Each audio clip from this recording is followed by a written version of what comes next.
And joining us now is Tom Bevan, president of Real Clear Politics. Tom, great to be with you as always. A lot to get to, but first, let's talk about this money earmarked for new emergency spending. The bone of contention for some Republicans is that additional funding for Ukraine, $24 billion more. Tom, how do you think voters view this? I mean, do you think they're still on board with funding this war, or do you think that their support is waning, especially as we're faced with disasters here at home, like the devastating wildfires in Hawaii? Yeah, it's a great question. I mean, the polling data, I think, shows that people still generally support the war in Ukraine, although that number has been dropping, and it is obviously split along partisan lines. Democrats still very much support it. Republicans very much do not, and independents are kind of in the middle. So, I think it's going to be tough to get Republicans on board with this.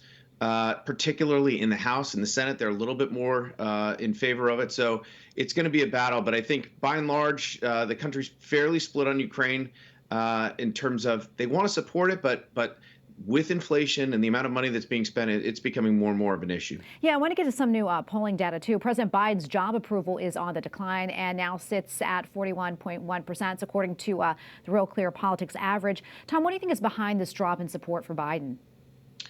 Well, his support has actually been bouncing around, 41, 42 for a long time. The lowest he's ever been in our Real Clear Politics average is about 37.5, and that was some time ago. So he's kind of at a floor there. And again, Democrats supporting him 75, 80, 85% of the time. Think he's doing a good job. Republicans are in the teens, if not in the single digits. And so the movement is really among independents, and that kind of goes up and down depending.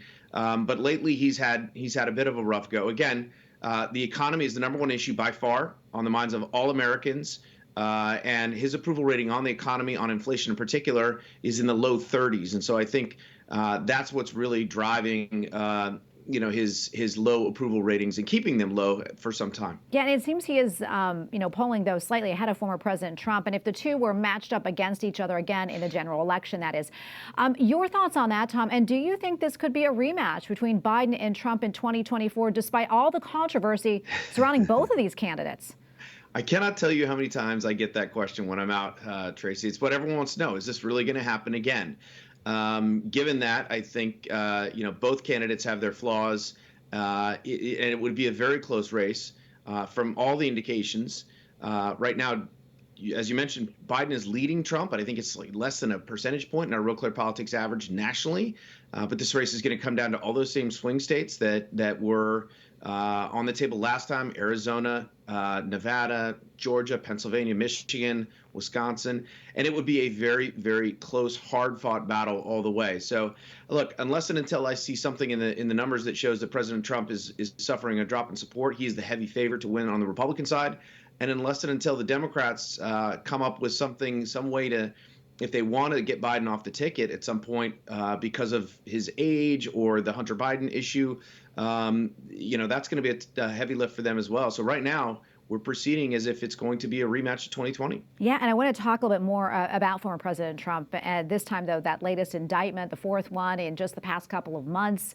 This one has to do with alleged election interference in the 2020 presidential race in Georgia. Kind of hard to keep up with all these, Tom. That said, how does President Trump, how does he bounce back from all of this? Well, I mean, it's never really slowed him down in the first place. I mean, he just continues to plow through. We haven't gotten any data yet because this is so recent on this, whether this is, will cause any sort of a dent in his support, certainly in the Republican base, but there's no evidence that that's going to be the case. It hasn't happened so far. I don't expect it to happen this time. The question is, will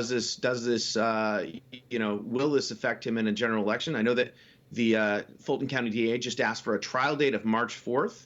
Of next year. That is the day before Super Tuesday, the biggest day in the primary calendar. So it's hard to see this as anything outside of the realm of politics. And certainly on the Republican side, people look at this, even people who aren't huge supporters of Donald Trump, and think that it's there's a lot of politics involved. Yeah, and timing is all very curious as well. We have about a minute or so left, Tom. What else are you following? Well, we have just had a reporter out at the Iowa State Fair, where obviously it's still going on, but most of the fireworks there are over. And obviously we are gearing up for next week's Republican debate. The first debate is in Milwaukee. The big question is Donald Trump going to be there? He hasn't given any indication that he's going to be there yet, but you never know. He wasn't scheduled to be at the fair either, and he sort of parachuted in dramatically at the last minute. So we're keeping tabs on that, and we'll be there to cover it for Real Clear Politics next week. All right. Always great to talk to you. Thanks so much, Tom, for your insights. Appreciate it. Thanks, Tracy. Yep.